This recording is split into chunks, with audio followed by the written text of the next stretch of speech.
Good evening, everyone.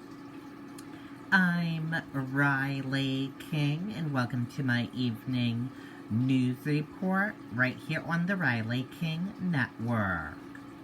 Let's begin. Neighboring owner buys Manchester property to ensure it won't house homeless, officials say. Funds allocated to set up emergency shelter after previous owner offered building. A Manchester building that was set to be used as an emergency winter shelter for homeless people is no longer available after a neighboring owner bought the property after the city approved the new use.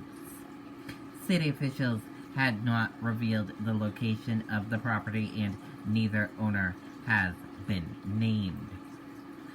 The Board of Mayor and Aldermen allocated $1.1 million in federal funds to set up and staff the facility after the owner offered its use. The board had considered using the JFK Memorial Coliseum as a temporary shelter, but that was taken off the table during the meeting last night.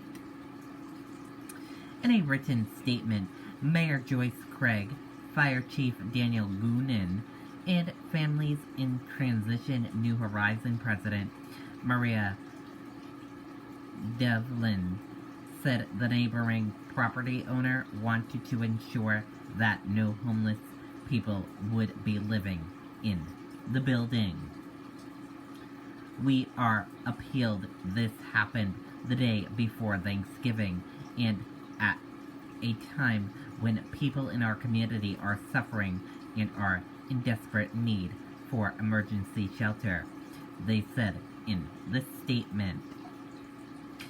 Since the COVID-19 pandemic started, there has been an influx in the number of people living unsheltered, and the city's 2 shelters are full most nights, officials said. As many people know, the need is great, the officials said. As a result of COVID-19, there are fewer shelter beds and more people living unsheltered in our community.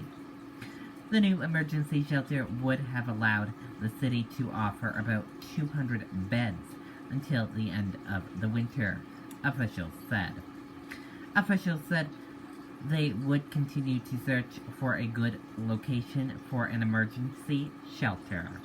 And that is it for this evening news report right here on the Riley King Network. I hope you all have a great rest of your evening, and I'll see you back here tomorrow for another news report. Good night and goodbye, everyone.